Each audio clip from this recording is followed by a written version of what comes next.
section we will be talking about the large intestine. Okay, so large intestine, it is the next part of the small intestine of the digestive system. So basically the digestive system, it composed of the different types of alimentary canal and as well as the digestive gland. But large intestine, it is the last part of the alimentary canal which helps in the digestion process of the undigested particle of the food materials which we take daily. So now in case of the small intestine, we have learned the absorption process with the help of the villi or the villi. Villi actually helps to absorb the food materials inside of the blood vessels.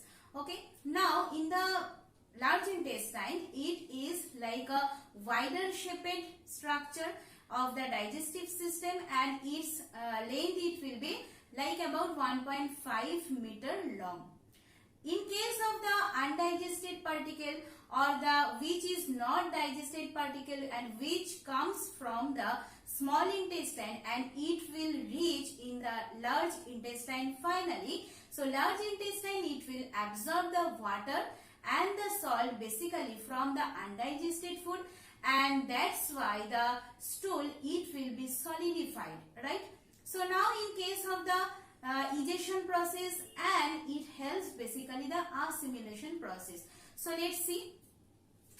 In case of the stomach, I have told already, stomach, it will pass the digested, undigested food or the partially digested food in the small intestine. So after digestion completion, the small intestine, whatever the food is have, the undigested part, it will pass to the large intestine part. Okay, so this is the next part of the small intestine. Okay, so in case of the small intestine, what is the undigested particle? Large intestine, it will take and it will absorb basically the salt material and the water material, and the solidified material, it will form here and it will basically helps in the assimilation process.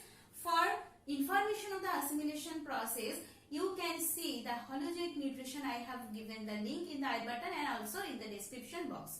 Once you check, and assimilation, after completion of the assimilation process, direct egestion. So egestion, it will be completed by the rectum and the anus. Okay. So now the digestion system, it will be complete.